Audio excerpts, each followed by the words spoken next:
pledge allegiance to the flag of the United States of America and to the republic for which it stands, one nation, under God, indivisible, with liberty and justice for all. Thank you. Roll call, please, Jen. Robert Carnahan. Here. John is not back on Zoom yet. Julie Rivera. Here. Ralph Miller. Present. Randy Niemeyer. Present. Colleen Schuman. Here. Richard Sharp. Here. I am present. Rick Eberly. Here. David Austin. Present. New business, we need approval for the minutes of April 20th, 2021 and May 18th, 2021. Motion to accept and waive the reading of those minutes. So moved. I'll second. Motion by Randy, second by Julie. Jen? Robert Carnahan. Yes. Julie Rivera. Yes. Randy Niemeyer. Yes. Colleen Schuman. Yes. Ralph Miller. Yes. Richard Sharp. Yes. Motion carries 6-0. Fund report, our clerk treasurer, Jennifer. Reports were previously emailed to you all.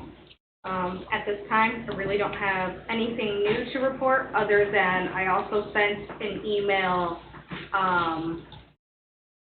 it was the 10th, I believe it was the same day, either the 10th or the 11th. We are in receipt of the 2020 compiled financial statement and supplementary information, as well as the Cedar Lake reimbursement calculation. It's the annual McMahon report for the sewer plant. It looks like we have an amount due to Lowell in the amount of $77,367. So, question, Mr. Chairman. Yes, sir. When that, quote, true-up is calculated by our folks, does Lowell have their own calculation that they send to us as a counter, or do they accept what McMahon does on behalf of the utility as the official numbers? Lowell accepts McMahon. Okay. And they work for Lowell McMahon.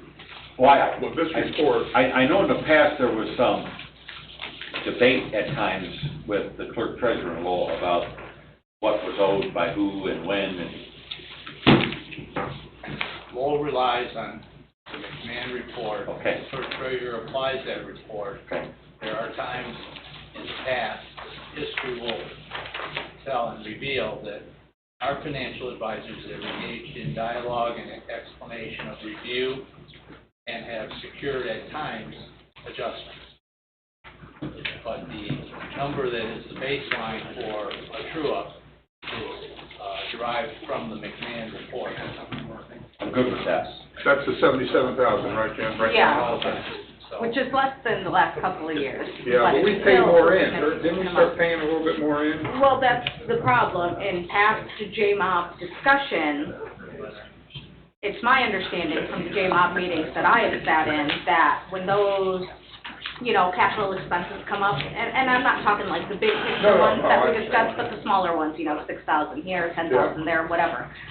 It was my understanding that the clerk treasurer in Lowell is supposed to bill us our 50%, so that throughout the year, as these come up, we can pay them. This won't be But that's not, 77,000. but that never happens, which is where we have this larger true-up. Have you sent this on to any of our, who we send it to? Sue? I sent it to Sue. Sue has reviewed it. Sue actually does year-over-year Yeah. summary. I think, Rick, you said you had a conversation with her recently about it? With Sue, yes. With Sue, yes. But, So she's looking at it. Okay. Sue knows all the fingerprints. Yeah. Nobody knows it better than she does. No, that's for sure. I agree. yeah, but, yeah. Okay. Come on in. sit down. Welcome. But that's all I have. That's all you unless have, anybody Jen? has any Okay. questions. Anybody have any more questions for Jennifer? Thanks, Jen. Has Sue determined that we owe them this money? Yeah, there's no question. Yeah, there's no- Okay, that's all, Yeah. okay, I'm good with that. What we're going to do is put together a plan to talk with Judy down at Lowell and see about getting more monthly types of billing so that we don't have the larger true-up. It's not costing us any more money, and actually, as Sue said, if if Lowell wants to give us the time benefit Yeah, of yeah, that's what money, it's doing, yeah. then we'll sit on the money till the end of the year, but it might be better for Jen to just Yes. pay these things monthly. I Wish you well in your endeavor, Rick. Yeah. Yeah, yeah, I understand, okay. Thanks, Rick. All right.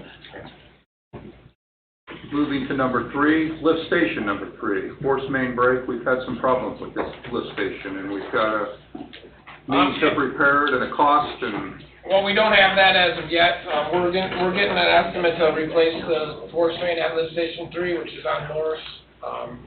It's about the 10th to 14th break from as far as we can tell, and what records that we do have, so, so that's probably enough. time. Yeah, The bad thing is that when it's down, to bypass it, we had to have Xylem come out and put a pump in to bypass it so we could repair it, and we haven't got the bill for that as of yet, but it's a very costly expense Sure. to run 1,500 feet of bypass pump Oh, to God. fix, so, Can we foam line the pipe instead of replace it? no, it's a force main, so no. No. It's gotta be replaced.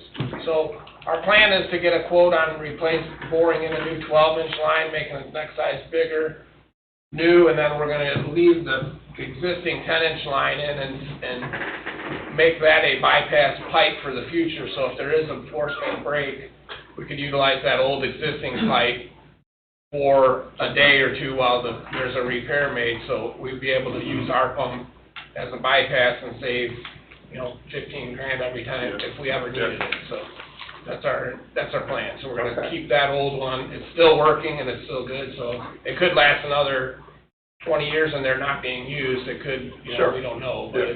it'll be worth it to have it for a backup. Yeah. So we're getting some quotes, hopefully by the next meeting, we'll have some better information on it. We did talk to some people about it, but we just repaired it on last Monday. Okay. we're- so we'll have some quotes by next meeting? Yeah, And it's a 12-inch diameter pipe, and how long is the pipe going to it's have? about 1,560 feet. The current one is 10 inch. Current is 10-inch, we plan to replace it with a 12. So do we defer this till next meeting, or can we? This was just to let you know about Okay. the situation, what we're looking into, and it ties into the next item, Okay. Mr. Chairman, regarding projects to seek funding through the IFA grant program. That's one of the projects that we're planning to submit for potential IFA. Okay, for the grant repair, funds. okay, so if it just say that this thing's cost $100,000, it would be a 50/50 potential? Potential. yes. Okay, okay, Mhm. okay. So that would be good. Yep. And do you want to go ahead with that, Rick, on the IFA? Okay, we had a staff meeting just this week where we talked about some potential projects. This first round of grant applications are due by July 15th of this year, and then the second round is July 15th of next year. We plan to submit the West Side Sanitary Sewer Interceptor project as a potential candidate for 50/50 funding. The East Side Water Main project, complete with the tower and the well and all Including the that. tower? Okay. That's already an SRF project, and those are automatically considered for this IFA grant, so long as they were submitted to the SRF in the last 60 days. And we're a little sketchy on that. We're not certain we think that was done more than 60 days ago, so we're gonna. Sue can confirm that. Yeah. Yeah. Sue can confirm, yes. And so Okay. if it was done more than 60 days ago, then we plan to make an independent submittal for that for 50/50 funds as well. This force main, we would submit, and the Lake Eco Restoration Project we could submit as well. The maximum any one community can get is $5 million. So, of course, you'd have to be extremely fortunate to get that much money. This is gonna be a competitive program. It's $100 million statewide, that's available statewide, so, but, we figure we'll go for whatever we can go for, and if whatever we get is Is a nine bonus, more than we yeah. have today. Yeah, is a bonus, Yeah. that's great. Okay, that's super. So, and we, if we're not successful this round, we could submit the second round, like the West Side Sanitary Sewer Interceptor, Neil, we could do phase 2. Correct. For the next round, something like that, yeah. Do we need action on this? No, we just wanted to report this to you, thank you. Okay, very good. Well, thank you, and good luck, because that would mean potentially a lot of money there, Right. and we're entitled to it. The number 5, do we need to authorize Mr. Everly to certify the report? Risk, and do we want to do that, Rick? Yeah, you should probably solicit a motion. I'll make that motion to certify the risk and resilience plan study assessment for water utility. Motion by Randy, I'll second it. second by Ralph. Roll call, Jim?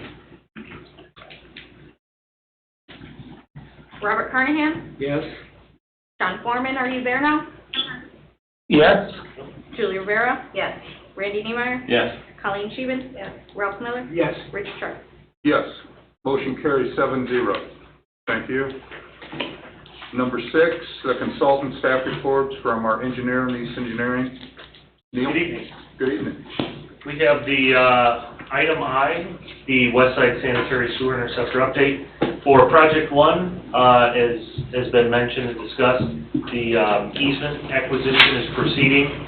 We will update the item permits consistent with that so that we're bidding in a favorable environment, which, talking to contractors recently within the past couple of weeks, would be putting this project out to bid late fall, following the harvest, and then moving forward into over the winter and continuing through the spring for Project 1. Okay. Second item, Project 2, we've delivered the first 2 easements, and we will be preparing the remainder of those, and we'll coordinate with Dave's office and Rick's office to provide those in terms of being able to do the appraisals and then to go forward with acquisition. And once we deliver the final easement, we'll move forward on design. But as acquisition is always a challenging portion of this, that was recommended, and that's why we're moving forward on that on the front end.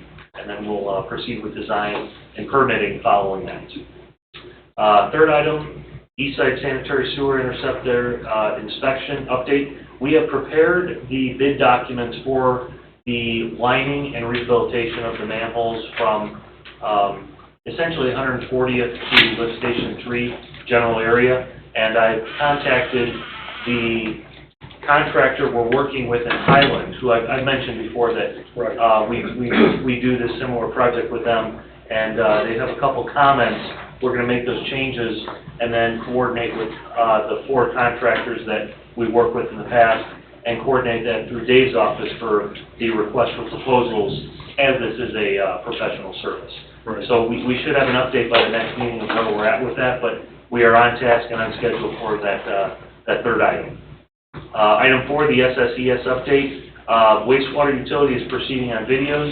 They have some equipment that they're looking to acquire to continue with that work, and I believe their vac truck is unfortunately being repaired right now. It's back. Came back today. Today, I oh. was gonna say just this morning, they got it. I'm on top of that. Lordy, lordy. Okay, so they will continue with that item 4 and provide those updates to us. I know it had gone out, come back, and now it's back again for the second time, so that's fantastic news. Yeah, thanks, Bob. Thank you, Bob. The things that excite people. Yeah. They're working on a stormwater problem, and it was over a month that those people have been waiting, so they were on their way to that site. And that goes to item 5 as well, Utopia. They have some tasks to perform out there to complete their work, and that's been dependent on getting them the Vector truck back. But since now apparently it's back, they can get forward on that, and we'll be prepared to submit those out for bid later this year, consistent with what we have with the IURC. And additionally, that work for item 5 will be part of what we submit for the item 4 that you have for the IFA grants. The item 6 that you discussed previously, the risk and resilience, next step upon certification, we'll be moving forward with the emergency response plan, and then items will be continued for improvements moving forward prior to and in conjunction with that emergency response plan. Final item 7, East Side Water, Paradise Cove. My understanding is that we're there. Rick has a meeting with the owner, prior owner, tomorrow, and that'll give us access to the site. What I'd like to request is direction to move forward on our assessment of those improvements that are needed, and we can have those recommendations for you within 90 days once we get that direction. And then the other items on that east side, the tower, I did contact Pittsburgh Tank, who's one of the contractors that does this work for the pedosphere installation, and their recommendation is a 270-day lead time for bidding to completion, and giving the 30% rise in steel and paint prices over the past year, our estimate of 1.1 to 1.2 is still valid. So we can still move forward on that, bidding it later this year, awarding in the spring, and having it online in the fall of 2022. Up and functional? Up and functional. But of course, that function is obviously dependent on the improvements to the production facility, which are currently being closed down. Mr. Chairman, question. Yes, sir. So improvements of production facility are one thing. What about the part of the project where we actually run the mains from this well that we acquired and combine it with the current source to create the supply? What's the design on that? What's the timing of that? And then there was another item that something of our IDEM permit had expired. Yeah, it expired because we designed that tower in 2018, and we had a permit, which those permits are good for a year, but I've had discussions with IDEM, and all we need to do is request an extension of that permit, and they'll grant that within 60 days. The transmission main was the next on my issue. When will that be requested? Sorry. What I would recommend is once we have completed the assessment of Paradise Cove, and we know what needs to be done, we can get that out to bid, then we would probably request an extension of that item permit, I would say August, September. That way, when we bid the project, we are well within that 12-month time frame to begin construction. The last item that you had just mentioned was my last item on the transmission main. Rick and I met with the developers on the east side, and I think there's going to be some favorable coordination between the town and the developers, assisting them in securing the routing and allow them to move forward on coordinating the easement acquisition privately, and then let Rick come back to you with some sort of public-private partnership on the construction of that transmission main from Paradise Cove to the south end of Lakeside 2 or somewhere in Robin's Nest that would benefit both developments. What does this board need to do to get that ball rolling and to make sure our timelines are tight? What I would recommend, upon your consideration and coordination with Dave and Rick, would be to give Rick permission to coordinate with the developer to... Hold on, can I back up a second? Sure.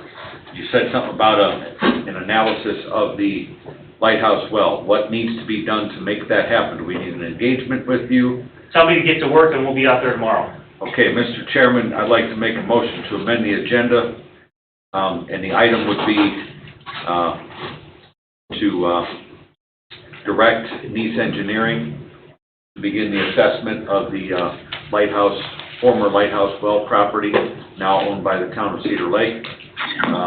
And then that would be followed up with a ratification of an engagement at the next utility board meeting. Okay, very good. Thanks, Randy. Do we have a second? We would need an engagement for that part of the project. We can. We Yeah, can do it we as could a have- general consulting. If you want to wait 30 days, I would If you're recommend... willing to do it as a general consulting at the lowest rate possible, Absolutely. that's acceptable to me. Yeah, I'll second that. We'll get started and Thank have you. the report to you in 90 days. Okay. We have a motion from Randy, second from Bob. Jen? Robert Carnahan? Yes. John Foreman? Yes. Julie Rivera? Yes. Randy Neimeyer? Yes. Colleen Stevens? Yes. Ralph Miller? Yes. Richard Charles? Yes, motion carries 7-0. Very good, thanks, Randy. Thanks, Neil. Anything else? No. Neil, go ahead. I'm sorry. Neil's still talking. Yes. The next item would, in my recommendation, would be to give a written direction to coordinate with the developer to allow us to share information with them and coordinate with them to let them do some of the partnership and heavy lifting on some of these items in terms of acquisition for that transmission main specifically. That'll connect. I think that's a multifaceted engagement with the developer because, number one, we would have, part of this would be an economic development agreement, which would need to be something that's legally formed and formatted, which then would go in front of the town council. Any sort of development would have to have check off of at least a primary plat by the plan commission, and the utility board would have to look at the recapture agreement. So this is a multifaceted sort of meeting, so I think it's going to take some real coordination and massaging to make that happen. It might be advisable to have the chairman of the utility board, as well as the chairman of the plan commission and of the town council, to be sitting in on a meeting like that to make sure that the bases are covered so reports can go back to the various bodies with transparency, so action items can be developed that would facilitate the quick movement of that sort of an agreement, because that's a pretty difficult agreement to put together. Yeah, you're right. The good thing is where the transmission main is being proposed is outside any proposed development. It's just strictly within parcels that are owned by various owners. I get it, but, you know, if this is going to be with the developer partnership, the developer is obviously going to have some ideas, and those ideas need to be vetted through our processes too. So To be sure. it's important to have the right people in the room so the foundation can be laid for the process. Do you have a design of where the line's gonna go? We have two potential routes that were submitted, not only in the 2019 SDC case, but the 2020 rate case that have options to connect the Paradise Cove system to the south end of Lakeside 2. And unless somebody tells me different, I intend on coordinating with the developer's engineers, should you find that acceptable, to provide that to them. So we're not reinventing the wheel, that we're giving them the work that's been done in the past that can move them to that next step, and then you can deal with those challenging issues, to be sure, regarding the town council, utility, and the plan commission.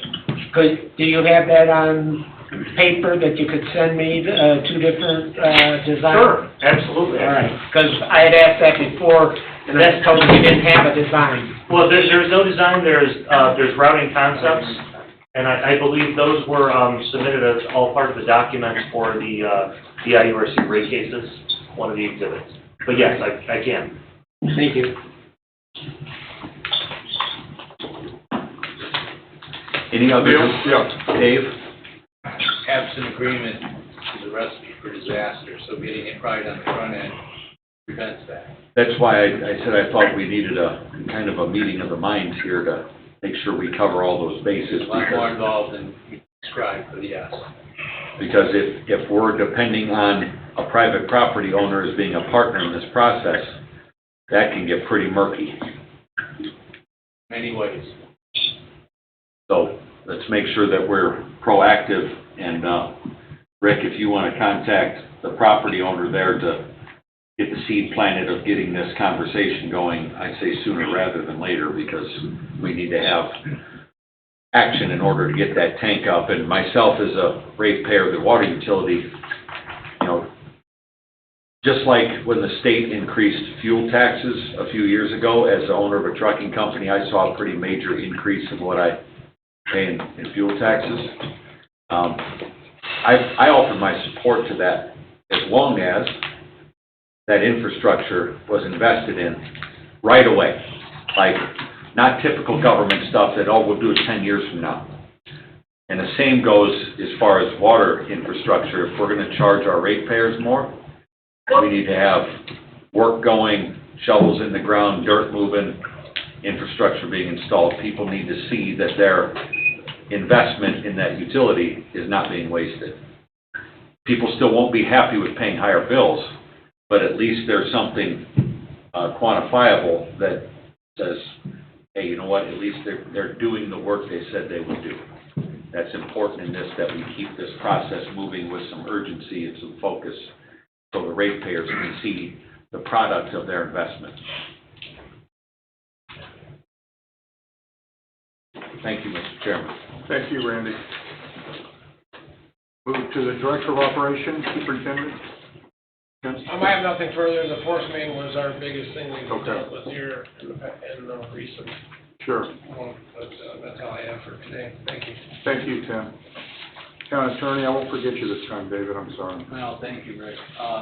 With regard to rates, the East Side Water System Development Charge discussion will now begin based upon the acquisition completion of the closing of this well property. Great, great. So, Dave, isn't that the system-wide SDC? It is. Okay. It is.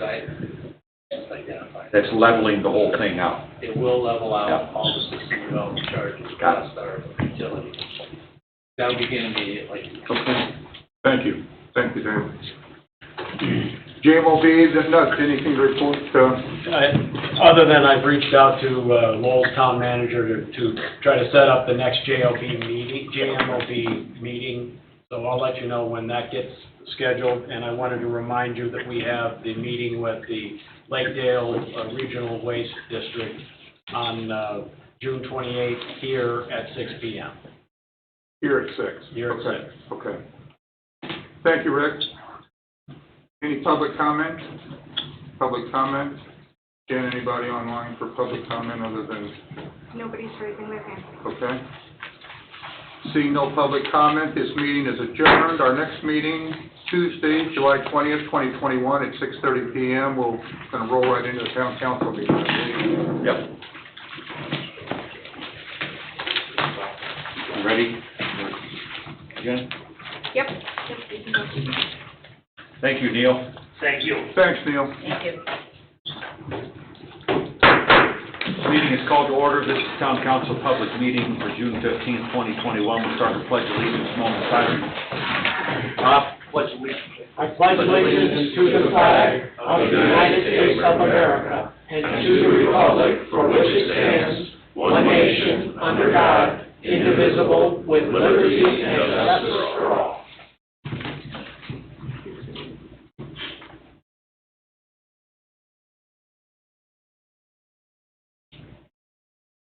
Thank you. Start tonight with two items that are public hearing items. Roll call. I'm sorry, roll call. Thank you, Bob. Robert Carnahan? Here. John Foreman? Present. Julie Rivera? Here. Ralph Miller? Present. Colleen Sheehan? Present. Richard Sharp? Here. Randy Niemeyer? Present. I am present. Rick Everly? Present. David Austin? Quorum is established. Public hearings, item one is resolution number 1281, a resolution for additional appropriation, review of legals. Legal's in order. Opening remarks, Ms. Hamburg. As previously discussed with you all, this is an additional appropriation for the previous personnel commitments and also the increased PSAP costs for 2021. The additional appropriation being proposed, the total for the general fund is $73,200. This also includes an additional appropriation. We did receive the Community Crossing grant money for the 129th Avenue project. That is in an amount of $343,963.88. We have to go through the additional appropriation process just to get it in there. That way we can turn around and spend it on the construction. And then this is also an appropriation reduction. We will be reducing $50,000 out of the general fund, specifically the police department's budget. Thank you. Reading of resolution 1281 by its title, Mr. Sharp. Town of Cedar Lake, Lake County, Indiana, resolution number 1281, an additional appropriation and reduction. Thank you. Any remonstrators for or against? Any remonstrators, third call for remonstrators? Anything online? Ms. Sandberg? Nobody's raising their hand. Thank you. There are no remonstrators. Town council discussion. No discussion. Town council decision. Is there a motion to approve resolution 1281? Make the motion to approve resolution 1281. Thank you. Motion by Ms. Sheehan. Is there a second? I'll second. Second by Mr. Sharp. Questions or discussion? Roll call. Robert Carnahan? Yes. John Foreman? Yes. Julie Rivera? Yes. Ralph Miller? Yes. Colleen Scheeben? Yes. Richard Sharp? Yes. Randy Neiman? Yes, carry 7-0. Item 2 under public hearings is ordinance number 1386, amending ordinance 1057, fees for garbage and recycling. Review of legals. Legals in order. Thank you. Opening remarks. This is a codification of the action that was taken in the contract that was signed with Republic, correct? This is part of our legislation to that Yeah. act for our garbage pickup fee cost recovery. It's a 6-year contract signed with Republic Services. Any other remarks, Mr. Austin? None. Mr. Everly? None, Mr. President. Thank you. Reading of ordinance 1386 by its title, please. Mr. Sharp. Town of Cedar Lake, Lake County, Indiana, ordinance number 1386. An ordinance amending town ordinance number 1057, being an ordinance amending town ordinance number 1047, being an ordinance amending the fees to be charged for refuse and recyclables in the town of Cedar Lake, and repealing all ordinances and town code sections for parts thereof in conflict herewith. Repealing all ordinances and town code sections for parts thereof in conflict herewith, all matters related hereto. Repealing all ordinances and town code sections for parts thereof in conflict herewith, and all matters related hereto. Thank you. Any remonstrators for or against? Any remonstrators? Third and final call for remonstrators. Ms. Sandberg, anyone remonstrating online? No hands are raised. Thank you. Town council discussion.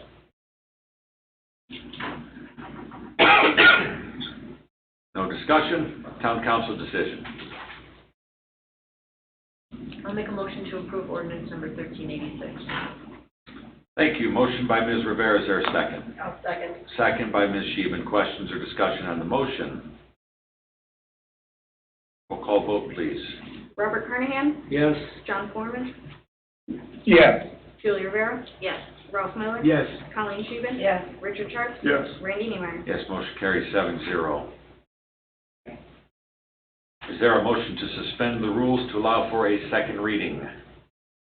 So moved. Motion by Mr. Miller. Is there a second? I'll second.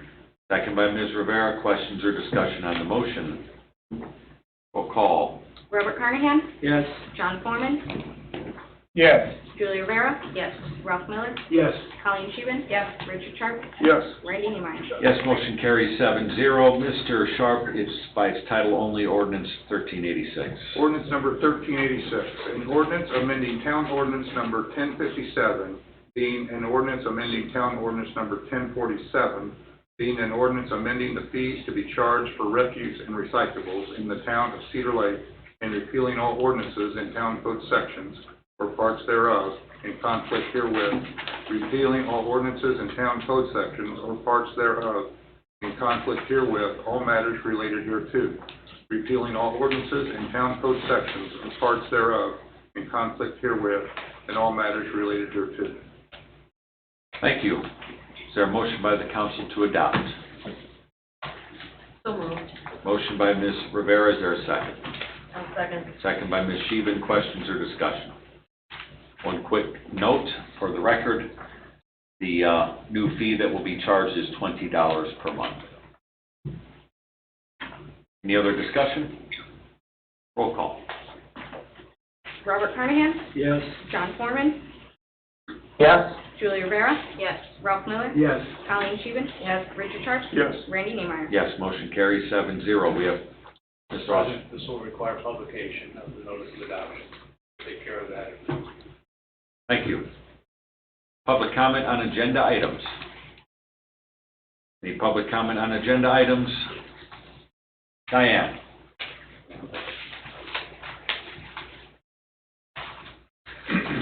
Sorry, I didn't see you back there. We think it say it was shrinking, but anyway.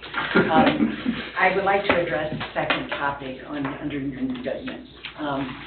The chamber had mentioned that we had a Lakeside Artist Guild that is part of the Chamber of Commerce that are entertainers and musicians, professional musicians, who performed here at the museum, and they've been interested in bringing their program to the community.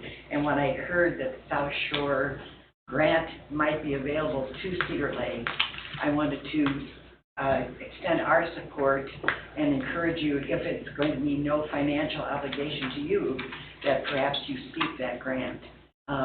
We have a very fine musical group here. Andy Anderson and one of his musicians are here.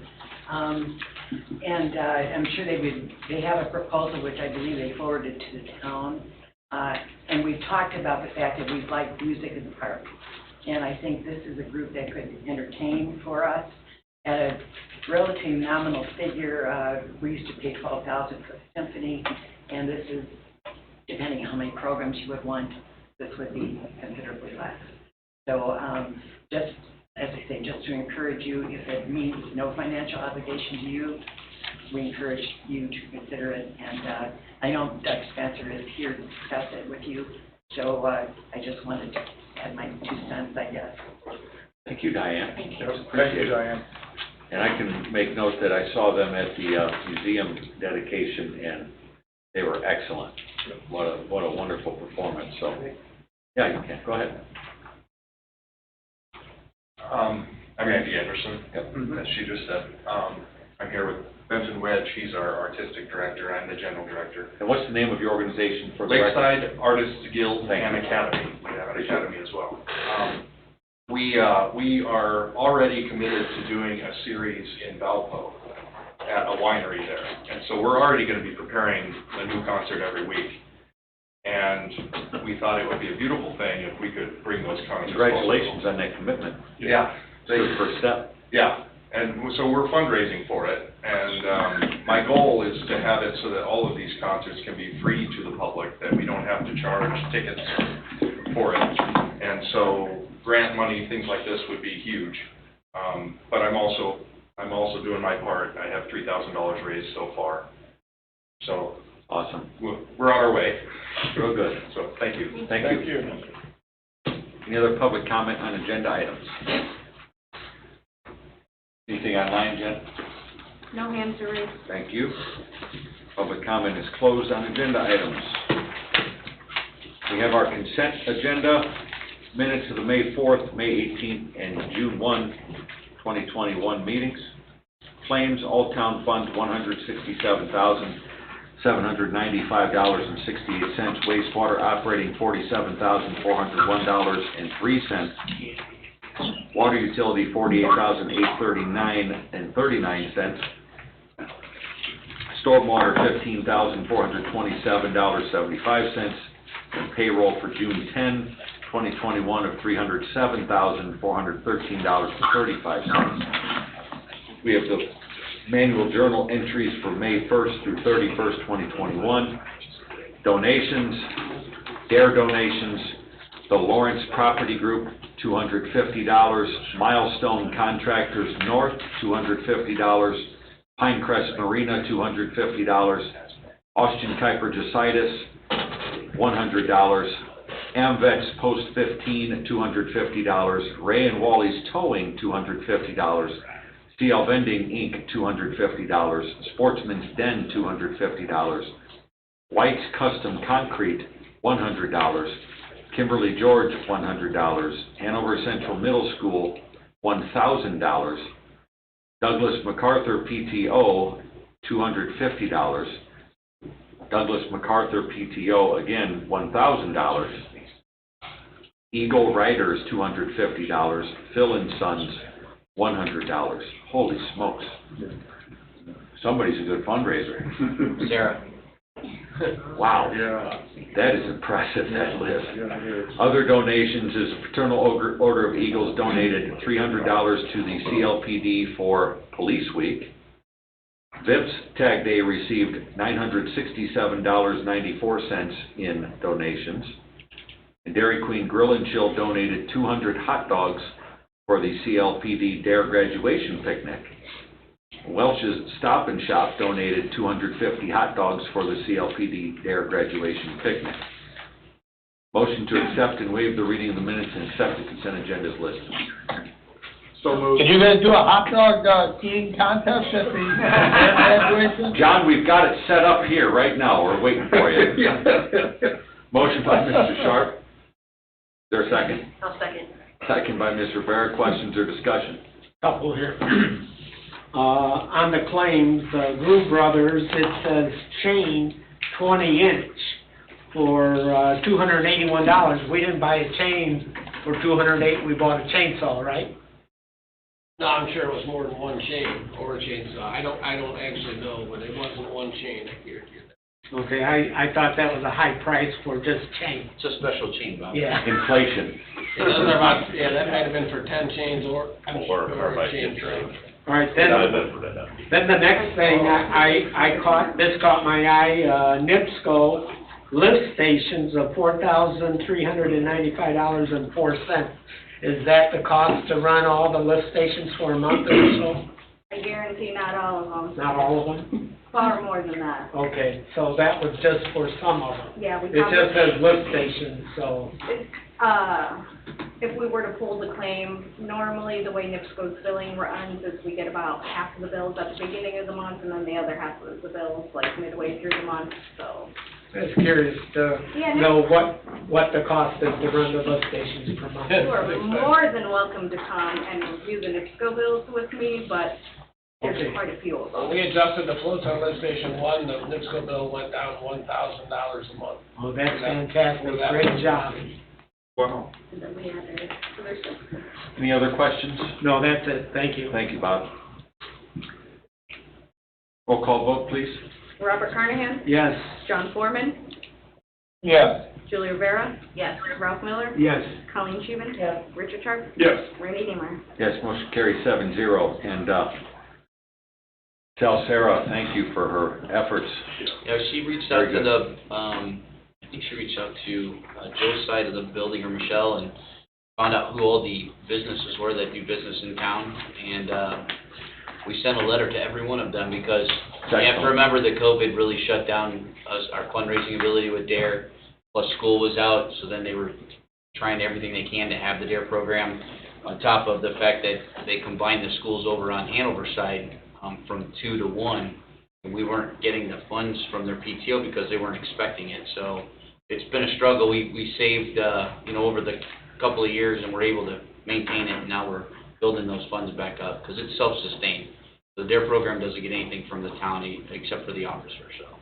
Who's the DARE officer? Corporal Godoy. Thank you.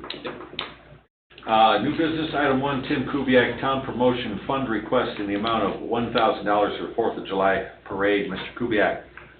Yeah, we normally, every year, we use like our monies from taking in scrap and stuff like that for the parade money for buying candy. The year before last, we bought Frisbees and to decorate the trucks and stuff, Armor All cleaning stuff, and we have about very little money in that account due to whatever reason. We just don't have any money to buy anything. We spent $600 on Frisbees. We ordered 600 Frisbees. It's $532, and we have nothing for the parade. So I asked Jen, and she recommended trying to go this route so we can get everything, and do what we do for the parade. So.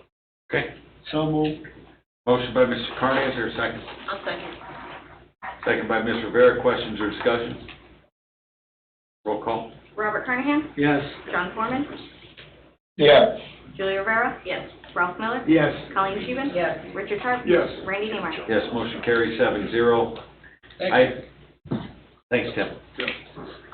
Yeah, you guys always make the trucks look really good. Sure do. Have good presence. Thanks. Item 2, discussion is Doug Spencer to speak about the special South Shore grant for 2021. Mr. Spencer, at a recent event, I was promised an appearance by Andrew Quinnell here, and I see he has let me down. busy, I guess. But you are a very good replacement. Good. I am bringing money here. Yeah. That's why I had to mention you are a very good replacement. Everybody, the councilmen all got their in your package there on the South Shore, the festival events and Jumpstart grant program. I will touch over on what that reading was there.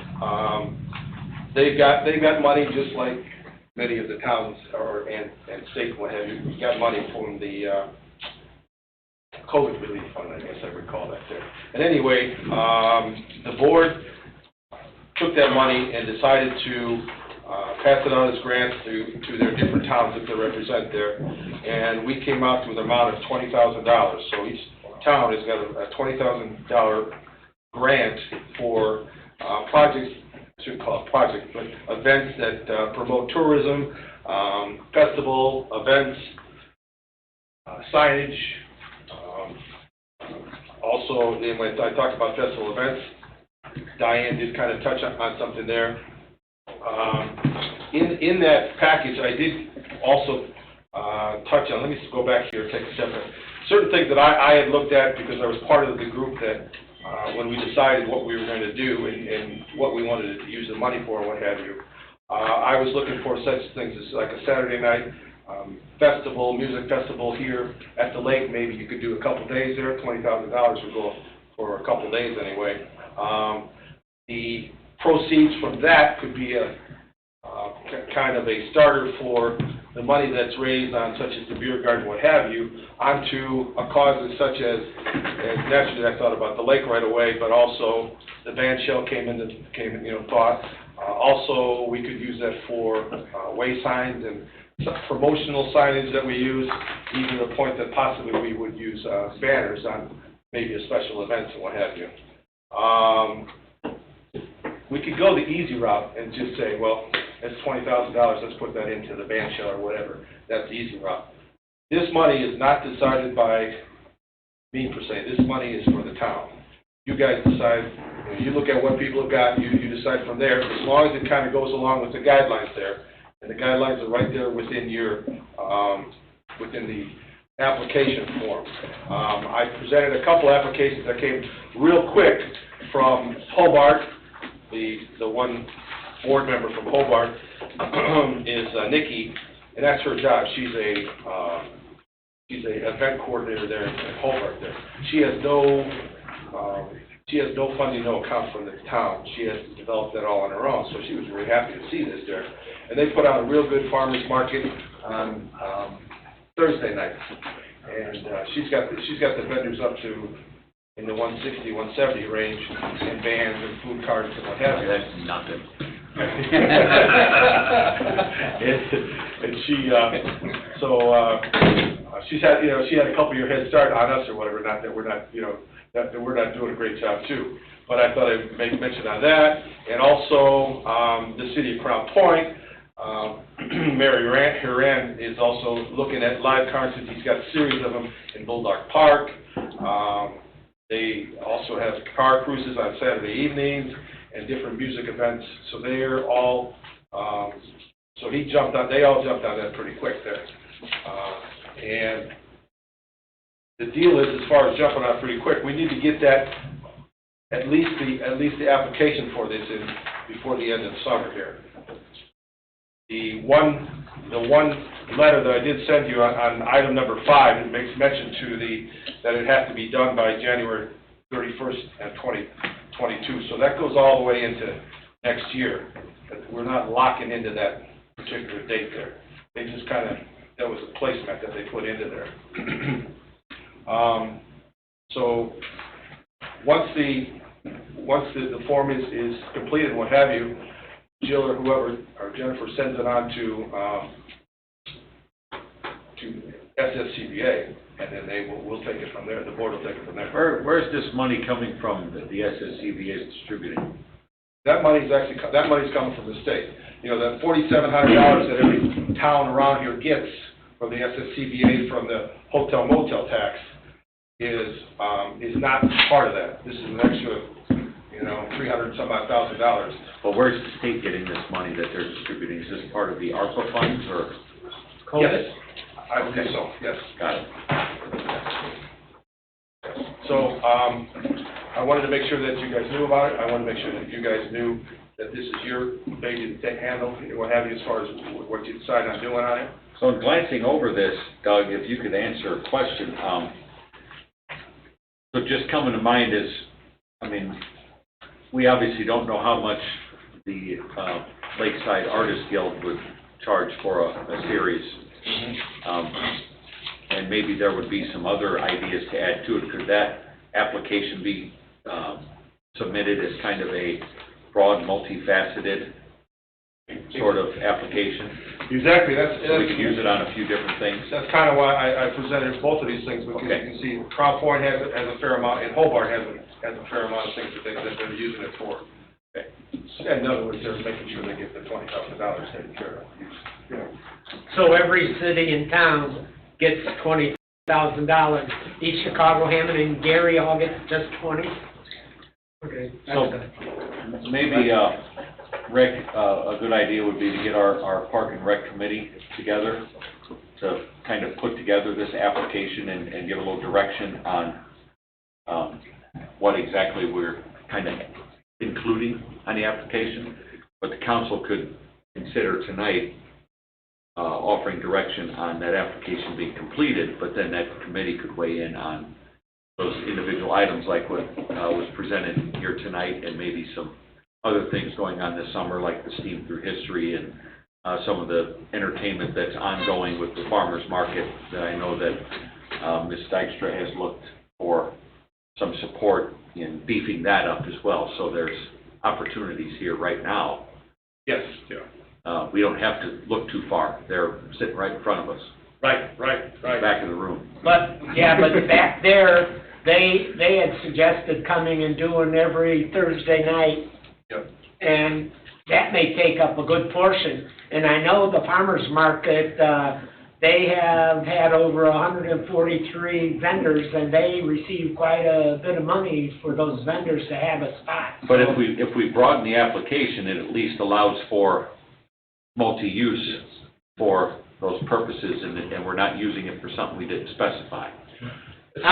Especially, Bob, if we have signage on there and it's got the South Shore logo on there, right? They're also looking for that to be on there. How many concerts do you do in Valpo right now? Well, we're scheduled to do every Sunday. For how many weeks? 8 weeks. And it costs us about $2,000 a show to put it on, depending on how many artists we bring in, and depending on the venue.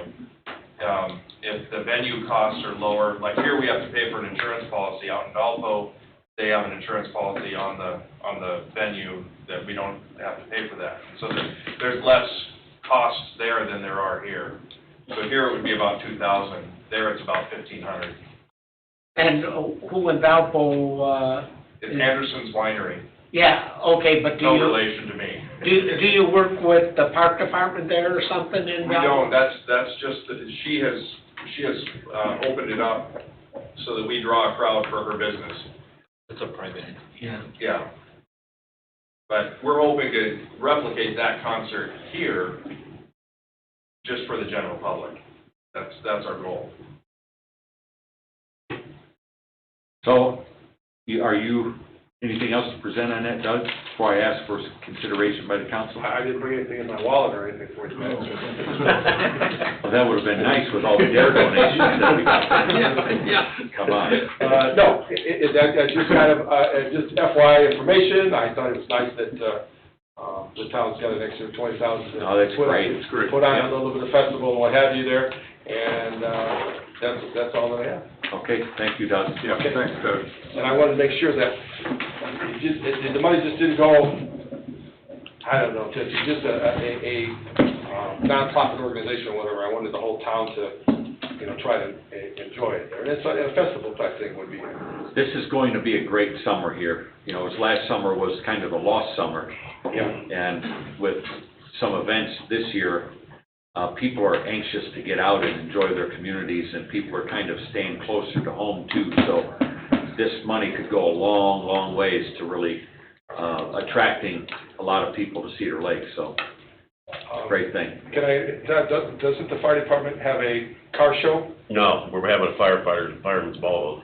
Actually, they're having a fireworks show this year, because Todd likes fireworks. You're gonna see fireworks. I just want to know if the truck wash only open on Sunday? The truck washing, so you see exactly what we do all day long, taking care of trucks. Yes, okay. But we could use some of that for the fireman's ball. That was awesome.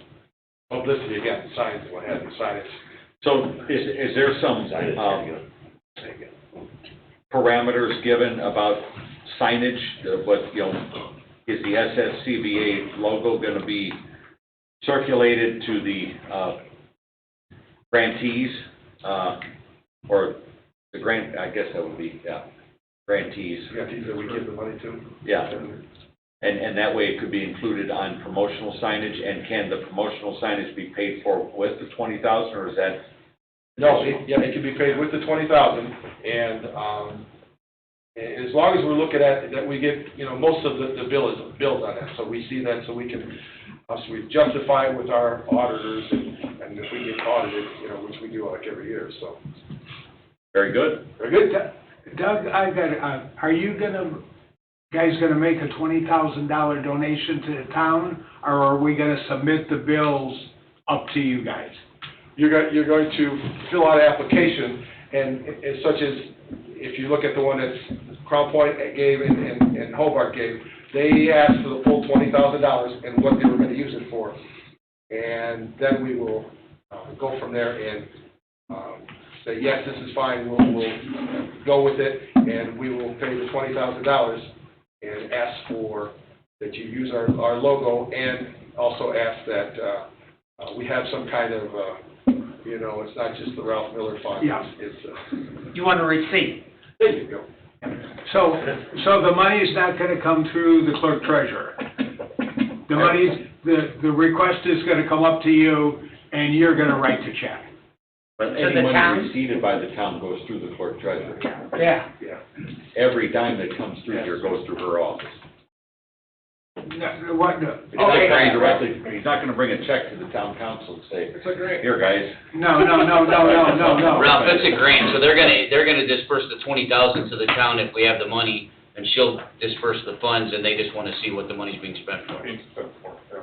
Okay, that's what I was getting up. They're gonna fill out the application. We're filling out We the will. application. No, the group's gonna fill out the application. No, We are. The town fills out the application and lists on the application the possible uses of it. Example. And submit it to the South Shore. There's an example right on there. Read it. Something like that. So I included a bunch of things. I threw kind of a handwritten example in there, as well as the one for the town of, So the town is the applicant. and I have that particular form and what have you. I don't have it with me now, but Okay, I'll send it on to Jennifer or Joe. Okay, I was thinking that the groups had to fill out an application. No, this is the town applying, and then we disperse the money to the groups that fit what we applied for. Okay.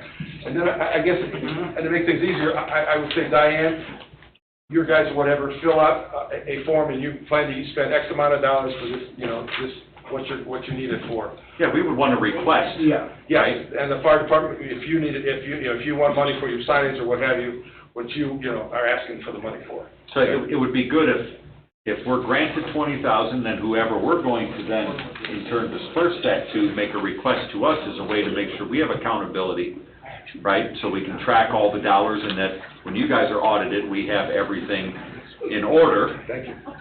So that there's no questions of, hey, did this go, like you said, to the Ralph Miller Breakfast Fund? Yeah. And that's not where we want that. Randy, I think I still sent that information to Rick Everly, so I think somewhere here in the town hall, they're proposing. Yeah, and that's just what we would need, and the council could then take a public meeting action on it, and everything's accountable for every dollar that's spent. Right. And then if, you know, if you want to spread it out a little bit, then certainly. Sure, yeah, That absolutely. makes perfect sense. Yeah. Any other questions? We will consider a motion to direct the application be filled out on behalf of the town for the South Shore grant for $20,000, and that would be done by the town manager's office in conjunction with the Park and Recreation Committee. Got it. Is there a motion? So moved. Rick, I'll get you that form. Motion by Mr. Sharp, is there a second? second. Second by Ms. Sheehan, questions or discussion? Yeah, I just had a question. It was breaking up a little bit earlier. So none of the money so this is money to be received, not spent, correct? It's money that's going, if we are granted it, it's to be granted to the town of Cedar Lake and then spent by the town of Cedar Lake for the things that we applied for the grant for, Okay, thank which you. are tourism related. Any other questions? Roll call vote? Robert Carnahan? Yes. John Foreman? Yes. Julie Rivera? Yes. Ralph Miller? Yes. Colleen Sheehan? Yes. Richard Sharp? Yes. Randy Neemeyer? Yes, motion carries 7-0. Thanks again, Doug. Appreciate the presentation. Reports, town council reports. Mr. Carnahan, the floor is yours. Yesterday was Flag Day. I went to the American Legion and they cleared all the people out there, and I led them at 6 o'clock in the Pledge of Allegiance because it's supposed to be said at 6 o'clock Central, 7 Eastern, 5 Mountain, and 4 Pacific time. That did take place, and then they had retiring of the flags, and they went from commander to first commander to second commander, and they kind of asked them, are these flags tattered and in need of retiring? And everyone said yes, and it was a very nice service. And they put the flags in a tub and took lighter fluid and burnt those flags. You never retired a mask? No, and out in the open, I don't wear this. Thank you, Bob. Yeah. Any other council reports? I have a couple here. I was contacted by a resident who lives over off of Schneider Street near the old Center Garage dealership, talking about already the continued proliferation of illegal fireworks and the lack of enforcement of those ordinances and state laws. So I don't know, Chief Fisher, how your department goes about catching people, determining if they're illegal, and that's well above my pay grade, but that resident was going to be here tonight, but went to visit his ill mother. So I said on his behalf I would bring it up to you to see if there's opportunities this summer to engage in the process of kind of monitoring this, because it gets to sounding like a war zone here. I respect that, Mr. President, but the problem is that they continue to sell fireworks, so we'll never stop them. We do respond to the calls for fireworks complaints, informing them of when it is allowed by statute, which is about 7 days in total. I think it's from June 30th, June 26th through July 5th, I think it is, something like that. And so we informed them of that, told them they can't light up fireworks, then we leave, and then 10 minutes later, the neighbor down the road shoots their fireworks off. So I appreciate that. We write citations on them. We try to get them to not shoot the fireworks off. We do reports on them, but it's nearly impossible. So would my response to that resident be call the police? Sort of call 911? Every time. Okay. Let us respond and try to get them to stop as much as we can. But the state law says legal fireworks, not illegal fireworks. Right, and a lot of what we hear launched right now, If it's shaking your house, it's illegal. it's not legal. I mean, it's pretty. Well, the mortars that they sell at the mortars that they sell at these stores, though, are just at the legal limit most of the time. And you would think that they would be illegal, and they're not. Now, people that are throwing those M80s or half sticks, those are completely illegal. And we could actually show some residents that had some accidents that no longer have fingers if they'd like to see them. Or a face. Or a face. Full face. Right, so, but it's a matter of us Poster catching boy them, now. because after they explode, then they're gone, and we don't know where it went. I'll recommend to the resident to call the police when Every time. he's got those issues. Every time. Okay. The other question I had is kind of something that I get questioned on from time to time by residents and folks that are kind of on our team is when there are, we consider use variances here on the council, the BZA, and I watch, one thing I love about YouTube is I'm able to listen to and watch every meeting kind of passively. There's approvals made of different things with conditions and contingencies. What is our process internally? Here's a good question for Rick and maybe for Tim of monitoring those things to make sure that when there are exceptions made, waivers granted, but everything has a kind of quid pro quo to it, how do we monitor those things? What's our accountability measures internally to make sure that those items are being followed up on? And then if they're not being followed up on, are there consequences and procedures to address that? Because we seem to have quite a few issues in town where things have been approved with contingencies, with certain findings of fact, and then they do whatever they want. Okay, I guess I would ask Tim to address that from a historical perspective, just simply because I've not been here that long, but I can tell you that when I've been in other communities, in the positions I was in, I was the staff person that had to follow up on that. When I was director of building and planning in St. John, that was part of my role, and when I was in the same position in Dyer, that was part of my role. It was not part of my role in Dyer when I was town manager there, but it was the position of the director of building and planning or zoning administrator. Each town has a little different title for that.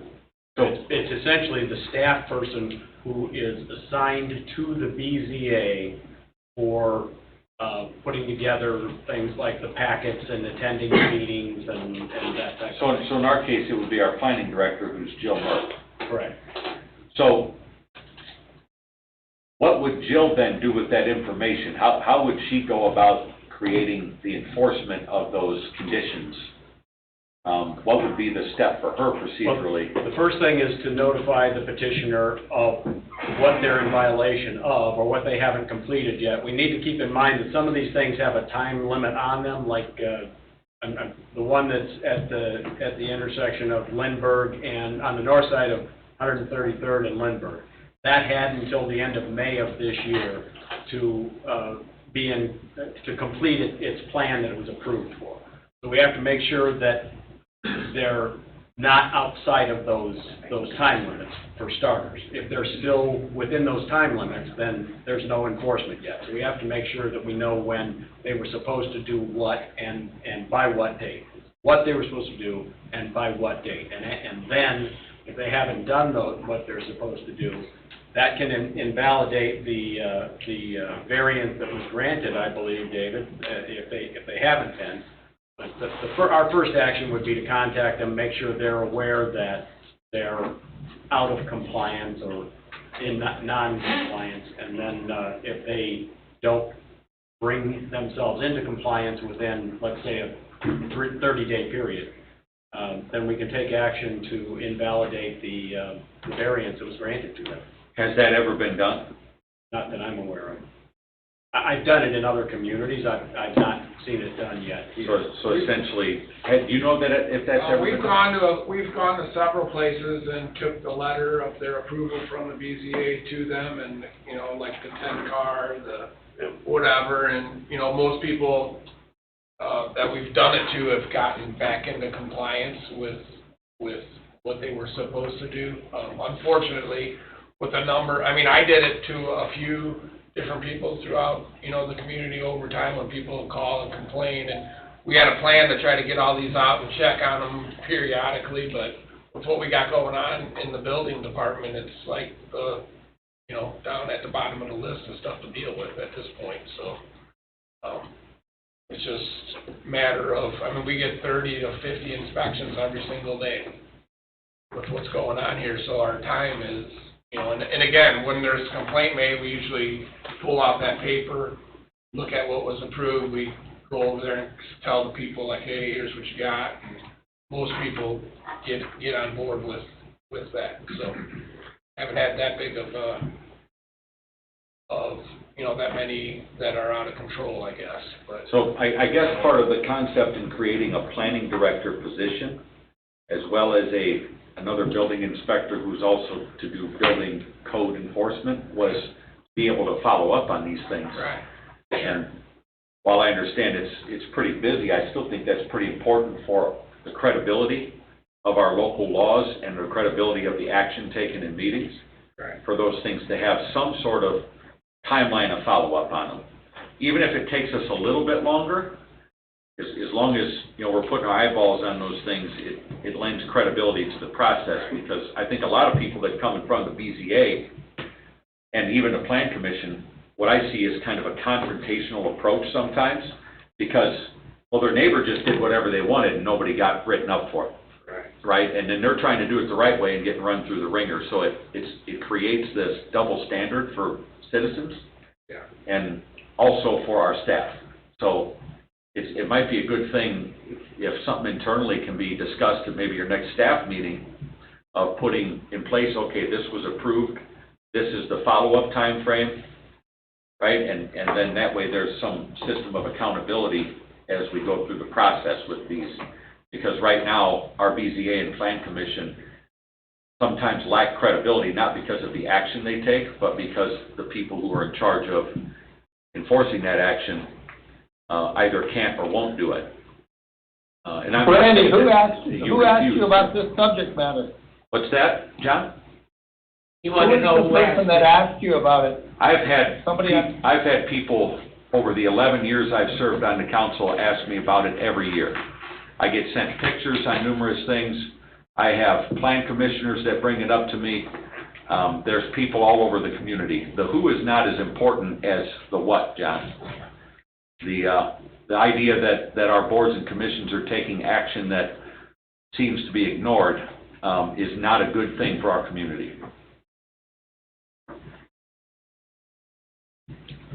So basically, Rick, you're in charge of the staff, so you can work on this? Yes. I think it's a good staff meeting discussion item that, because I agree with Tim, We have a folder of all of the special uses and the, you know, that was one of the things that we were trying to check on, at least keep a subtle, you know what I mean, keep an eye on and make sure that things aren't out of control. But as far as some of the things, you know, there's 10 cars granted and there's 12 there on a regular basis, and I don't think there's been any that are out of control. I don't think there's anything that has been way excessive. There may be something on the borderline, and if there is something that's excessive, we are normally brought to the attention and we get out there, you know, right away and deal with it. Yeah, I don't know if there's any one right answer that I'm looking for, just more of a, let's make this an item of attention to make sure that, People need to be reminded, like, here's what you got. right, when our governmental bodies, which is citizen-led bodies, are taking action and making agreements with people in public meetings, they need to have a little teeth to them, and there needs to be credibility lent to that process. So that's why I brought that up. Got it? Thank you, appreciate it. Any other council reports? Town attorney? No report. Clerk treasurer? Two things real fast, council. I received an email this morning from State Board of Accounts. We are on their schedule for our next examination, but of course they won't tell me the start date. So they might be in 2 days, they might be in 2 weeks, they might be in 2 months, but we are officially in their list to come up. The nice thing would be is to have them come in right in the middle of our budget process to make things go really smoothly. With We can my take luck, them to that's dinner, what's man. going to happen. What's that, chief? We'll take them to dinner. Well, that's against State Board of Accounts. That would be a really good way to get a violation. Of course. There are We're running scared. So that will be upcoming. Great. Second thing I have is I received this morning, an engagement agreement from Crow. This is for the town's continuing disclosure agreements. They, for all our bonds, it has to be filed before the end of this month, actually, but I just got this agreement today. Crow has proposed a fee amount of $4,000. So if you guys would approve, allow either Randy or myself to sign it, so I can send it back to Would Jennifer someone care Rose to tomorrow. amend the agenda, please? I'll amend the agenda so we can approve the. It's a motion by Rick to Second. amend the agenda and consider the item. Second by Colleen, and that is, would that be a favorable motion? A favorable motion. Towards the 4,000 engagement, Colleen? Okay, Favorable. thank you. Mr. President, Mr. Austin? please note for the record, the continuing disclosure agreement responsibilities are contractual. They're made at the time the financing issues, and they're a commitment by the town through the life of the financing to be made. Just for the record, thank you. Noted. Any other questions or discussion? Roll call. Yeah, I have a question. Did we have these sort of agreements with London Whitty in the past? Yep, London Whitty always filed it for us. Yeah, whenever we enter into and issue a bond, John, that's part of the contract, that we have to do these as part of our maintenance of that bond. Okay. Any other questions or discussion? Roll call? Robert Carnahan? Yes. John Foreman? Yes. Julie Rivera? Yes. Ralph Miller? Yes. Colleen Scheven? Yes. Richard Sharp? Yes. Randy Neemeyer? Yes, motion carries 7-0. Jen, could I ask one favor of you? When the SBOA does their exit interview with you, can you please have our town attorney present? Just at the exit interview or the entrance interview as well, because we have an entrance, normally there's A lot an of fun, entrance too. interview. Yeah, and exit. I think the exit interview has been more important when the reports are being. Yeah, traditionally it is. But Yeah, I'm when- just saying, When we there's do kind of both. a final disposition, is to be able to have our legal representation review it and be able to dispute certain things that we may not agree with. That's kind of a good idea to have someone in there to fight on our behalf a little bit, because we don't always get the best language handed down that he could really help to clean up. And I've been in a couple of those exit interviews in the past with Dave, and it is so much fun to watch that take place with the auditors in here and Mr. Austin. It's a very comfortable room to be in. So That you're is saying what you Dave wish, makes I them will make sure uncomfortable? David is noted. What's that? So Dave makes them uncomfortable? Just a little bit. They get to squirming in the chair, which is a good thing. Huh? That surprise you? I'm uncomfortable every time. No, but it's a good thing, because sometimes you can get handed a deck of cards that, without really delving into how things are formulated from a language standpoint, that can create some issues down the road. That even if you've done everything right, just somebody's analysis of it and how they communicate that analysis can be problematic. So, Well, the biggest problem typically is State Board of Account Auditors thinks he's a legislator or she is a legislator, and they're interpreting the law when it's not their role. And their opinion about the law is not wrong. so if you could do that I will and make contact sure. him, that would be great. Thank you, Jen. Yep. Town manager, No, thank you, Mr. President. director of operations. I just have one other thing I forgot to say in the other meeting. We are nearing completion of lift station 5 over here behind the lighthouse. Probably within the next week to 10 days, it'll be 100% done. So we're hopefully getting power hooked up to it and gas Monday, so we're really close. It's been a long battle, but we're almost there, so. And I'd like to say thank you for getting the certified mulch in Crystal Oaks. Those families over there are very thankful.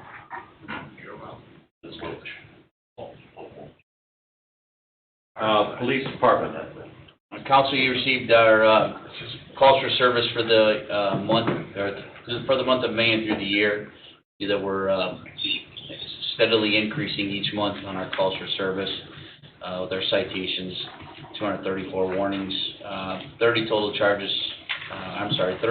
arrests, 66 charges, with 18 felonies and 27 misdemeanors and 21 warrants. The year to date, we've charged 225 crimes, 131 total arrests. We had a discussion at our meeting about the parking sign issue in South Shore. We checked that in the ordinance, we're good to go, due to the width of the road. So I had a discussion with the Director of Operations and his supervisors, and they're gonna install the no parking signs for us in South Shore. The pier's ready to go. It has been opened up. We put it on Facebook and the town website. We're about 80% complete. We're missing some items that are back ordered. So once those have been completed, I figured that we would do some kind of ribbon cutting ceremony with the council, but I'll let you know once we're completed so that we can do that maybe before the historical week, something like that, so we can get it out there so people would know about it. Pier is beautiful. It's gorgeous, yeah, it really is very nice. Chief Wilkening and I have been out there, making sure that everything's good, all the, I thought you were gonna say you've been out there doing cannonballs off of it. no, too busy. You wanna go? You wanna go? I mean, I'm ready. I feel prepared. I knew I could get you going. We made sure the lifts are in good spots, both of our boats. They've been training on them, so, because we've already been responding to emergency calls on the water quite frequently here recently, so I'll let Chief Wilkening talk about that. I just have one question, or in response to the pier also, I told you that I'd be looking into some new town flags. I got a couple proposals here. They're all right, but we're gonna reach out a little bit more, so I'll let you look at those at the end of the meeting. We just need to. We definitely need our brand. Well, we have our brand, but it doesn't have our name on it, and I don't like that, and it has something to do with the wordage. It's an email, but it's no big deal. We're gonna get some more out there. I do have, South Shore was mentioned at the last meeting, the old South Shore Country Club. I've been in contact with the former owner / maybe still owner, I'm not sure, it's under contract. I know John Lawton has been working there, but they are going, because of, along Morris has grown so tall, he's got a baler coming out there to move, at least get it off the road a couple hundred feet, so that it's cleared up. They're gonna maintain 145th Avenue as well. That'll help to keep the peace a little bit. Yep, so we've been in talks, it's just gotten a little tall, and sure. so that's been part of the problem. But with that being said, I also need a direction from the council as far as these abatements are concerned. We write citations for them, they get fined for them. We write citations for them, they get fined. Nothing ever happens, the grass keeps going, and we keep getting phone calls. So how are we gonna get the grass cut? Because I've talked to the building department, it was a very big headache the last time. It had to be contracted out, the public works couldn't do it. It's a pain in the derriere, it sounds like it to me, but it still has to get cut. I don't care how much of a pain it is, we have to figure out a way to cut it. I think that's another good item for a staff meeting to be Well, if discussed. it's a vacant piece of property, we can get it cut by a contractor and lien the property. Right. It's if they're occupied pieces of Or if property. it's owned. If somebody's living there and not mowing it, I'm not sending a staff person or a contractor into a potentially volatile situation like that.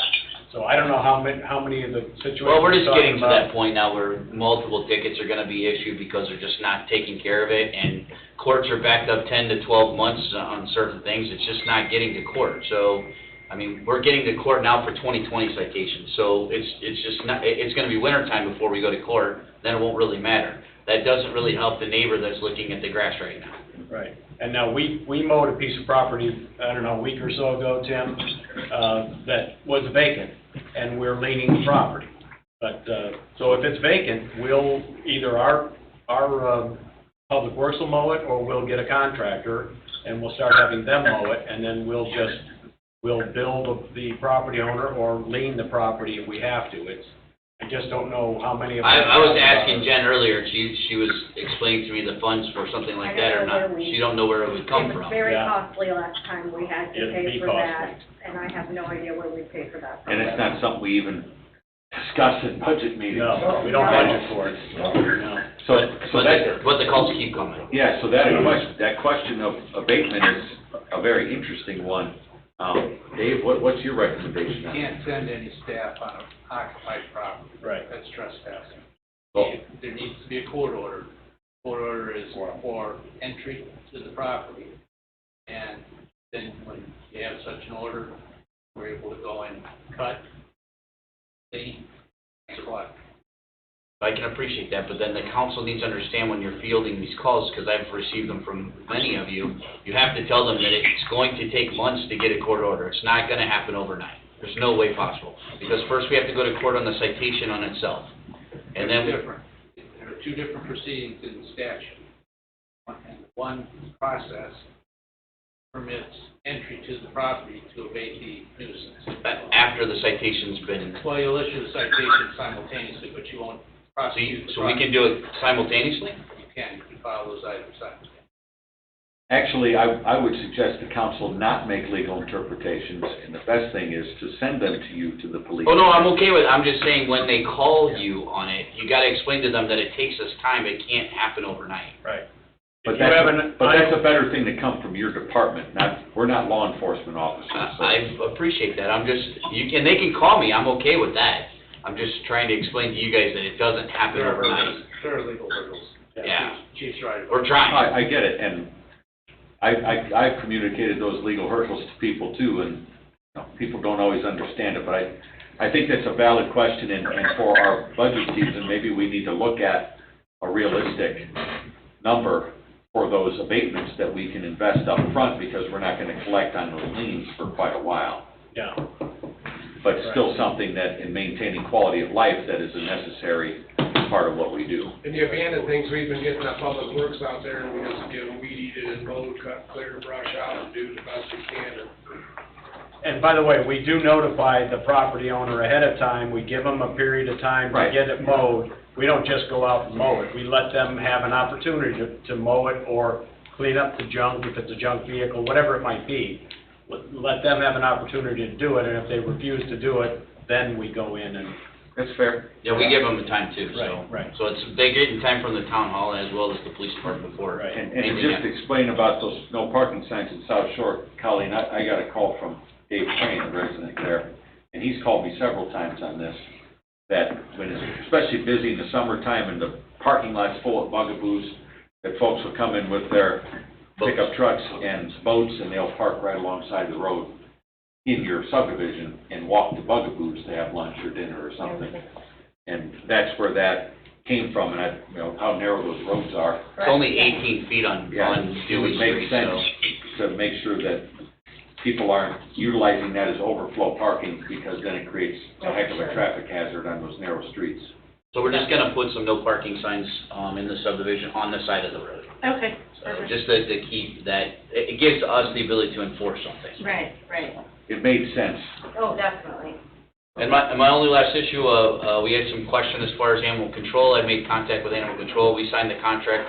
I was under the impression that the sheriff hadn't signed. I talked directly to Sheriff Martinez today. He said he thought he had signed it, but that he will sign it right away if I get it to him, so, he was pretty good about it. So that the citizens can start utilizing, animal control there. So we set up a process at the town hall, or the police department, so they can, get the animals up there when needed. That's it. Thank you, Chief. Chief Welkening? I got a couple things. As you guys can see, our report as well, our call volume is going up, and the yearly numbers are actually going up too. The second thing was, and I appreciate you getting back to me, Randy, on the increases for my guys. You did say the council is remaining committed. Are we still on line for July 7th for something to be put before the council? I haven't heard anything otherwise. Okay. I know that Jen and I have had conversations, which I communicated to you, and you communicated back that you and a group of chiefs are meeting to talk about part-time and overtime issues. So that was communicated, and that was a concern that Jen had raised to me, was while we're doing additional appropriations, we don't want to have to, in October, go back to the well again. We need to really think about this globally. and then project into next year. And Corby sent an email today, and were you copied on that, Todd? I don't get copied on that, no. Okay, so Corby sent an email today to us to talk about that at a certain rate and at a certain pace, we're gonna end up dipping into cash reserves to get through this year, which means that we're gonna be spending with negative cash flows at that point, which is not necessarily a good financial practice. So Corby, and I'll forward you that report, so you can look at it too as part of this discussion item. Because the raises are one thing, but then we've got to kind of have a management strategy to go with it, so we're not spending into the reserves. Because nobody knows what's going to happen economically, and having those cash reserves is our ability to continue to provide service to people. We're all running into the same problems throughout that area. And Sure. the discussions I'm having with Chief says everybody's overtime's out of control. It's in because of every the business issues. right now. And getting people to work now, part-time people, is becoming a major problem. And it's affecting us overtime-wise. Unless you guys want to cut staffing and cut back to 3 per shift or 2 per shift, which I know you don't want to do. Because then with the volunteer status that we have, then we won't have hardly anybody to cover calls. I just want to make sure we remain committed to that until July 7th, because we've, made a commitment publicly and to our people that, things will get done by then. So, I'm hoping, and Corby did say it was capable of happening, so. Hey, I have a question, Mr. Chairman. Let it rip, John. Yeah, I thought the last time Kirby was here, he thought that there was gonna be some clear direction on possibly using some of that, American Recovery Plan money. Of course, that would only help us for this year. But the second point I wanted to bring up was, a year or so ago, Billy Fisher, our chief of police, asked if we could take a full-time guy, and divvy his salary up amongst the troops, if you will. And we made that happen fairly quickly, and then I think Chief Wilkening asked for the same thing, and it's kind of been stuck in neutral for a while. So that was my second question. Yeah, So that's ARP money, and then also, what's up with divvying up of the one full-time guy and not hiring him? The difference between Chief Fisher's request last year and Chief Wilkening's request was in the actual percent of a raise. So the raise that Chief Fisher gave was entirely covered by the salary. The raises that Chief Wilkening has proposed require additional money. So Got it. it's Okay, not I didn't realize it apples was to that much apples. more. That's why this was a little more difficult, because in order for this to reach the goals that Chief Wilkening had of a certain competitive level, it needed extra consideration above just that number. Got it. Not that I recall. That was in the reports that Corby gave and in the conversations in the committee meetings, that the numbers did not match. Okay, thanks. I'm going to forward you. And I would Corby's appreciate report just right to be in the loop, that's all. I know there's a lot of things, the dialogue, don't get back to me, so. Currently. So I am forwarding Corby's email that he sent to a group of us today to you right now, Chief. And then, when Chief Wilkening's done, I did have one other thing that I forgot to bring up under, town council. The last thing I have is, the fire department brought the new ambulance tonight. That's why the duty crew's here, so I'd like to invite everybody out to take a look at it.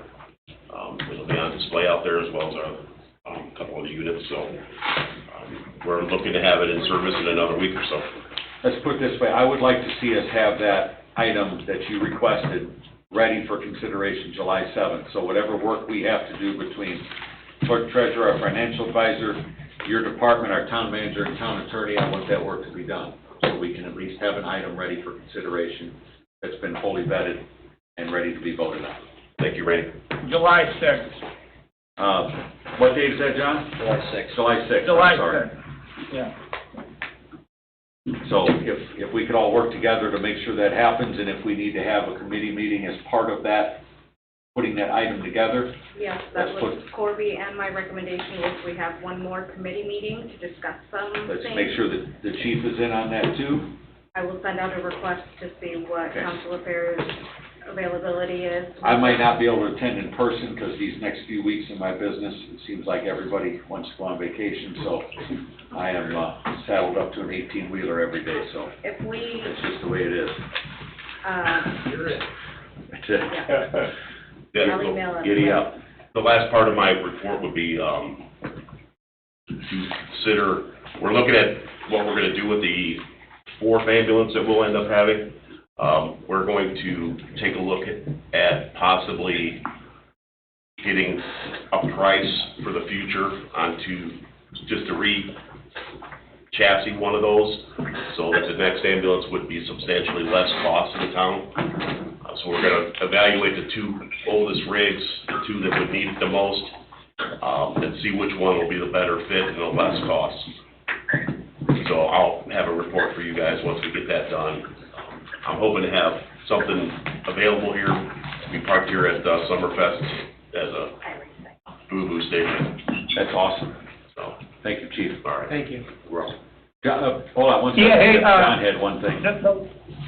Yeah, the other thing I wanted to bring up was, Monday night, Jim Hunley suggested that possibly our park committee takes a look at putting a half a basketball hoop, half a basketball court in over maybe at Lindsway. And then, so if who's ever on the park committee, if we could kind of evaluate, maybe chat with Jim Hunley, I thought that was a fairly great idea. Maybe face towards the east, so that in the afternoon the kids aren't shooting into the sun or the south. But in any event, lastly, I wanted to say a nice shout out to Hanover Central Boys baseball team, and hoping they bring home the state title. Right on, go HC. It's awesome. Tip? I just had a quick question about the parking signs in South Shore. I know I talked to Bill about them a little bit, but remember we put all the no parking signs up in the High Grove over there by Box, and then all the residents complained that there was no parking. We had to take them all back down, so I don't know if this can create another one of those Right. events, or if we just can put them on Dewey or kind of right around the Bugaboos, but I know we did it in High Do Grove. residents park on the street in your neighborhood? I don't think a lot, but some Like do parties get visitors for sure. If I have a party, they're all up and down all the streets. Like a lot of summertime people, And like some over people there, have small Yeah. driveways, it's like A lot of bugaboos. well, and in the summer, a lot of people have, people over for the summer and they're parking on the road. So the double-edged sword is if you do have signs, it helps to manage it, right? If you don't have signs, then you don't know if it's people going to Bugaboos who are using the neighborhood as overflow, or if it's folks having a family get I together. can And we say- don't have I enforcement. can say, at least from my end living there, it's, Dewey might be having a problem, Yeah. or Klein, but I'm just suggesting we start out close. None of us are having that problem. I have had nobody from Bugaboos park on my street. So maybe you started on Dewey Street, Just start close around I would Bugaboos first. say see if that mitigates it? Yeah, I Dewey, think I would Dewey just and Klein, just maybe try. having some Makes problems. We don't have any issues on Klein because it's a main thoroughfare, but they Okay. park on Dewey Maybe because Dewey. they Dewey look at might. it as a side road. And that's where Dave lives, Yeah. on Dewey, they're a lot closer to Bugaboos. Yeah. But the other three streets do not have that issue. So maybe start on Dewey and see if it works. I think it would be If smart, doesn't, because I we just hate don't to put them overdo it. all up and then. Yeah, have them- everybody will be complaining, they'll be, because there's nowhere for the people to Try stay. to avoid the.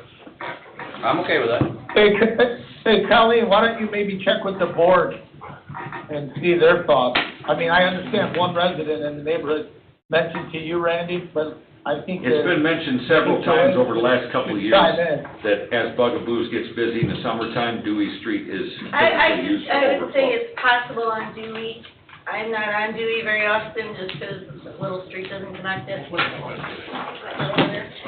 Like they're closest, but our streets, I know, don't have that issue. Okay, it sounds like a sensible approach. Start with one, move to the next. All right, we go to public comments. No, I'm sorry, we've got written communication, building department report, and Christopher Burke report. Building department report, I know everybody's excited about all this. Where was it? It's on page 22 of your packet, Mr. President. So we're at 179 total new home permits for this year. Looks like May slowed down a little bit, but, we're still on pace to hit possibly 400 if things continue as they are, so it's, definitely a busy year here. Lots of, new folks coming to town and lots of excitement here. The Christopher Burke report was just more reports on a lot of our projects. I have a question on this, and, I may put you on the spot, Rick, but the MS4, we're required to do what, these, testing and things, correct? Testing, I'm not sure what you mean by that. Inspections? Inspections. Yes. All right, so, I just looked at the claims, and for doing that cost us $6,039, but it's under the law, we've got to do it, but that's a huff. Well, we collect money for that. We collect MS4 fees from every development. We're, as Dave knows. Like the $1,000 to $2,000? We're looking And at. that goes for this? Right, we're looking at amending that ordinance so that we can get ahead of that. We think it's time to do that, so we're covering our costs of these inspections, yes. But we are collecting fees now. I just think we need to increase the fees that we're paying, or charging the developers so that we make sure we cover our costs. And then would you give us an update on 129 from Parish to 41, how that's going? Or- The traffic patterns are changing daily from what I understand, so it's, A nightmare. yeah. Bill knows better than I. I think he had to stop a couple of people himself and tell them they were driving the wrong way. Signage is up. They're staring at the sign that says one way or points in this direction, then they turn this direction, and I'm sitting right there, so. Yeah. So you saw me going out here. It's a short project, it's gonna be a headache, but, That road was so oh, terrible. They're gonna mill phase 1 on Friday, so it's gonna be a nightmare Friday, and then they're gonna patch, Saturday, so. But it's only 60 days, just give it 60 days, and it's gonna be a It just beautiful happened to road. fall on a Friday and a Saturday. That'll be a drag strip. Yeah. It was just like the roundabout, give it some time, get it done. Patience. Now we have minimal people driving over the middle. That's right. I'm getting I like one of those. A couple yellow things left, like 3. I love it when I witness that, somebody just kind of try to go straight through that median, I'm like, Or they go the wrong way. shortcuts, all right, good And deal. the yellow thing. Give me those yellow. All right, we'll go to public comment now. I see you, Jim. You were sitting there eagerly, so. No, by the way, I'm in on the cannonball. I'm sorry, Chief. If you and your fireworks in your subdivision, we gotta talk about that. Yeah. David would. Talk about the house shaking, yeah, I know they are. Your name and address for the record, please. Oh, yeah. The king of fire. So, Jim Lemika, 12712 Meadowlark. Last 2-3 times I've been here, I've pre-apologized because I was going to lose my mind, and I did. The work's finally done. Thank you. Thank you, thank you. The work was finished last week, and this is regarding the hydrant, the main line that broke and going underneath the sidewalk. From my sidewalk, going north 3 houses down, about 50 holes were put in and the concrete was leveled. On my driveway alone, we have 20 that finally filled and leveled. My driveway went up about 1.5 inches. Wow. So, no more hollow sounds for right now. Obviously, we don't have a test because it hasn't rained yet, but it's, thank you. No, it'll be 5 years October, and it's done. So, That's for the mud jacking, right? Yeah. Well, Take yeah. We it move faster than the 41 federal spot. government. Yeah, and actually kind of ironic, the people that did it, they can tell what kind of material is like underneath the sidewalks. And he said the quality here is better than brand new homes being built in Norland right now, which I thought was an interesting comment coming out because we have houses that are 9 months old out there and we're fixing everything, so. But, that was kind of neat, but, yeah, so it's all filled, my driveway is no longer hollow. If ever you come by, you know, you won't have that dead sound underneath. Just thanks.